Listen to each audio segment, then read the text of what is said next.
Hello everyone, welcome back. Late night at work tonight. Had to work over tonight, which is not that uncommon in my line of work. We're getting into the time of year where it'll become more common. And I hope that light's not a glare. If it is, I apologize.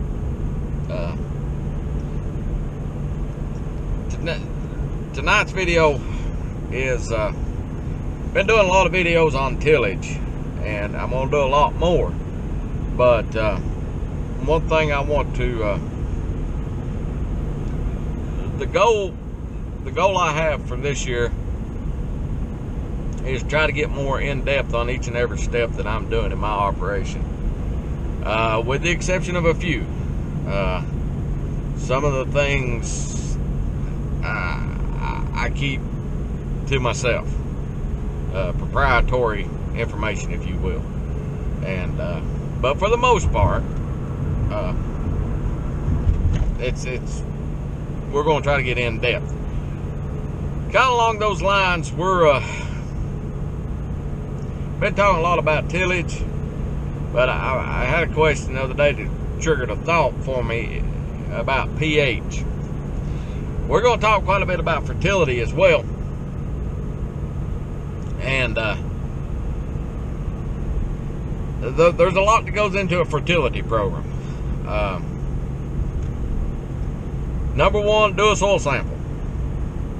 If the state that you live in offers a soil sample, or use a private lab or whatever, if you've farmed a piece of ground for 50 years and you've done 40 soil samples and you know what it says, that's one thing. New ground, do a soil sample. And when you do a soil sample, they're going to come back and they're going to talk about the nitrogen, the phosphate, and potassium. Okay, that's your three main. If you're on a bag of fertilizer, if it's 10-10-10, 10% nitrogen, 10% phosphate, 10% potassium. Okay, it's also going to tell you your pH, and this is the question that I had. On your pH, now your pH will vary, but most vegetable crops are around 6.2. That's kind of where you want to be. Some of your fruit crops will be higher, 6.4, 6.6.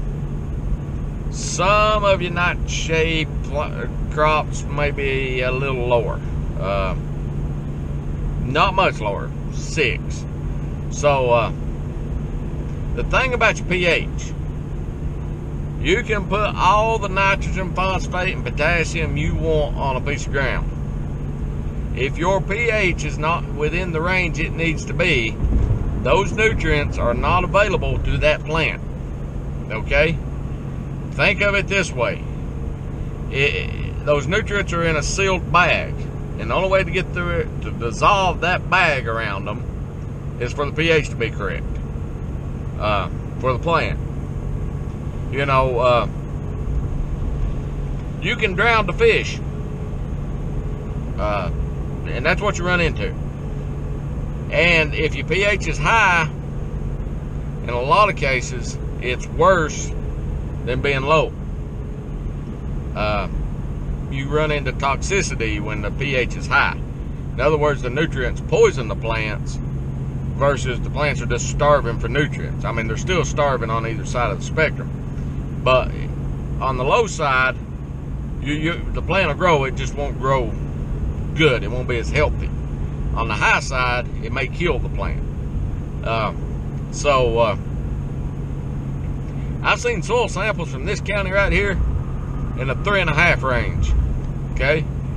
And we're talking 2 tons of lime to an acre to bring it up over a period of time. So the pH, probably on your fertility program, start with the pH. That's where you got to start. Keep in mind too that most soil samples don't test for nitrogen. Nitrogen is so mobile in the soil, they just give a standard recommendation for that crop in that area. They don't test for it. State of North Carolina does not test for nitrogen. Other states might, but I know for a fact state of North Carolina does not. So they do test for potassium and phosphate. So, but anyhow, we're gonna delve into that too. So tillage, fertility is kind of the two things that's on our mind right now, as well as crop planting. We'll do some things on that too. Been a day. If you like what we're doing, please subscribe, hit that notification bell. See a video you like, give it a thumbs up. If you have a question or a comment, please do so. Until next time, we'll talk to you guys later. Have a good night.